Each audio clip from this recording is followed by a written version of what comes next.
राधे राधे दोस्तों। आज हम जानेंगे साईं बाबा की व्रत कथा। कथा इस प्रकार है। श्री साईं बाबा शिरडी में नीम के पेड़ के नीचे अवतरित हुए थे। उनकी आयु 16 वर्ष की थी।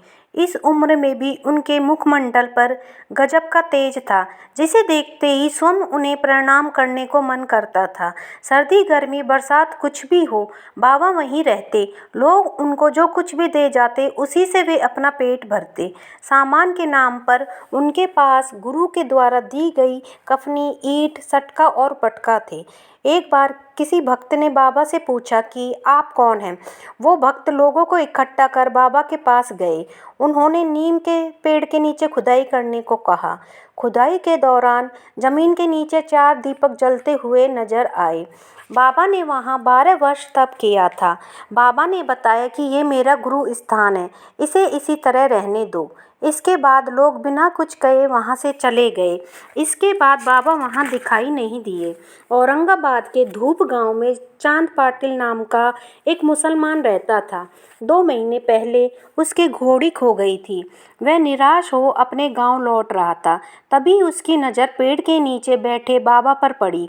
बाबा चिलम फूंक रहे थे। बाबा ने चांद पाटिल को रोका और चिलम के 2 घूंट मारने को कहा। चांद ने बाबा को अपनी घोड़ी खोने की बात बताई। तब बाबा ने उसे नाले के पास घोड़ी खोजने को कहा। चांद ने नाले के पास जाकर देखा तो उसके आश्चर्य की सीमा न रही। उसने देखा कि घोड़ी वहीं थी। वह घोड़ी लेकर बाबा के पास गया।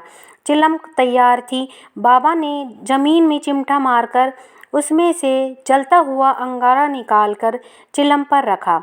फिर जमीन में डंडा मारकर जलधारा निकालकर उसमें कपड़ा भिगोकर चिलम पर लपेटा।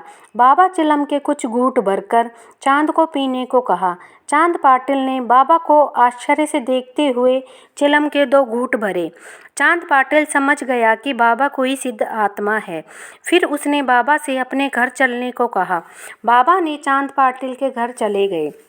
चांद पाटिल के साले की शादी शिरडी गांव में तय हुई थी। उसकी बारात शिरडी गांव में जाने को तैयार थी। उसी बारात के साथ बाबा शिरडी पहुँचे। बारात महिषापति के यहाँ रुकी। बाबा को देखकर महिषापति के मुँह से अचानक ही साई निकल पड़ा। तभी से सब बाबा को साईं बाबा कहने लगे। शादी के बाद बारात वापस धूप गांव पहुंच गई, किंतु साईं बाबा शिरडी में ही रुक गए। बाबा ने एक टूटी फूटी मस्जिद को अपने रहने का स्थान बनाया। बाबा ने उस मस्जिद का नाम द्वारका माई रखा। वहाँ हर रोज कीर्तन, भजन, आरती होने लगी। बाबा के चमत्कारों को देख किसी ने भी उनका विरोध नहीं किया। किसी को कोई जानकारी नहीं थी कि वे हिंदू हैं या मुसलमान। एक आध जनों ने बाबा का विरोध किया, पर बाबा को देखते ही उनका विरोध गायब हो गया। वे भी साईं बाबा के भक्त हो गए। जब कोई भक्त बाबा से अपना दुख कहता तो वह कहते अल्लाह मालिक। वे मस्जिद में रहते पर उनका नाम द्वारका माई रखा। बाबा हिंदू साधुओं की तरह पूजा अर्चना करते व धूनी रमाते, कभी मुसलमानों की तरह आयतें पढ़ते। इसलिए लोग ये निर्णय न ले सके कि बाबा हिंदू हैं या मुसलमान। एक बार बाबा ने बताया कि मैं हिंदू हूँ, मगर मेरा लालन पालन मुसलमान ने किया है। बाबा ने द्वारका माई में अखंड धूनी जलाई, जो आज भी विद्यमान है। लोग उस उदी से आज भी अपना दुख दूर करते हैं। एक बार वहाँ के कोतवाल ने अपने किसी रिश्तेदार को बुलाकर बाबा के दर्शन हेतु चलने को कहा। तब रिश्तेदार ने कहा कि मैं मुसलमान के पैर नहीं छूता। कोतवाल ने कहा, मैंने आपको सिर्फ दर्शन के लिए बुलाया है। वे दोनों बाबा के दर्शन हेतु बाबा के पास पहुँचे। बाबा को देखते रिश्तेदार ने स्वयं ही उन्हें साष्टांग प्रणाम करने के पश्चात भजन कीर्तन में शामिल हुए। वापस पहुंचकर कोतवाल ने रिश्तेदार से पूछा, आपको कैसा लगा? तब रिश्तेदार ने कहा, मैंने बाबा में अपने भगवान के दर्शन किए हैं। प्रत्येक भक्त को बाबा में अपने भगवान नजर आने लगे। कोई बाबा में श्री राम को, कोई खंडोबा महाराज को, कोई कृष्ण मुरारी को, कोई संतोषी माता के दर्शन करता जो जैसी भावना से बाबा को देखता वैसा ही बाबा को पाता।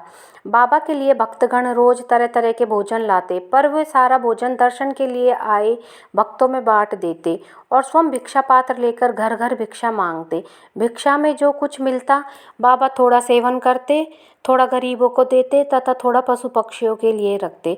बाबा ब्रह्म ज्ञानी थे, वे सभी प्राणियों को एक नज़र से देखते थे। साईं बाबा सिद्ध योगी थे, अष्ट सिद्धि व नवनिधि के ज्ञानी थे। बाबा के दिल में सभी के लिए समान रूप से प्रेम भाव था। जो भी बाबा को सच्चे दिल से याद करता, बाबा उनकी सहायता करने वहाँ किसी भी रूप में पहुँच जाते। बाबा के भक्तों में तात्या कोते भी एक थे। तात्या कोते की माँ बाईजाबाई का नियम था कि वह बाबा को भोजन कराने के बाद ही स्वयं भोजन करती। बाबा कई बार छुप जाते या देर से आते तो भी वे बाबा का इंतज़ार करके उनके आने पर उनको खिलाने के पश्चात स्वयं भोजन करती। बाईजाबाई की मृत्यु हो जाने के बाद यह नियम तात्या ने चालू रखा। एक बार तात्या ने बाबा से प्रश्न किया कि बाबा मेरी मृत्यु कब होगी। बाबा ने बताया संवत 1840 की आश्विन शुक्ल की 10वीं को। तात्या को लगा कि बाबा मजाक कर रहे हैं, परंतु आश्विन शुक्ल की 9वीं को तात्या को भारी बुखार हो गया। उसे लगा कि बाबा का वचन सिद्ध हो रहा है। वे मन ही मन बाबा को स्मरण करने लगे। विजयदशमी की प्रातः तात्या का बुखार उतर गया और बाबा बुखार से तपने लगे। सभी भक्तगण घबरा गए और बाबा से सेवा की अनुमति मांगने लगे, किंतु बाबा ने कहा कि अब मेरा समय आ गया है, मुझे जाना होगा। उन्होंने अपना शरीर त्याग दिया। बाबा तो अजर अमर थे, परंतु उनसे अपने भक्त का दुख ना देखा गया और उन्होंने उसकी मृत्यु अपने ऊपर ले ली। बाबा ने कहा था कि मेरी अस्थियां भी मेरे जाने के बाद भक्तों का दुख दूर करेंगी। आज भी कोई सच्चे मन से बाबा को भजता है तो बाबा उनकी सहायता करते हैं। बाबा आज भी निराकार रूप से शिरडी में विद्यमान है।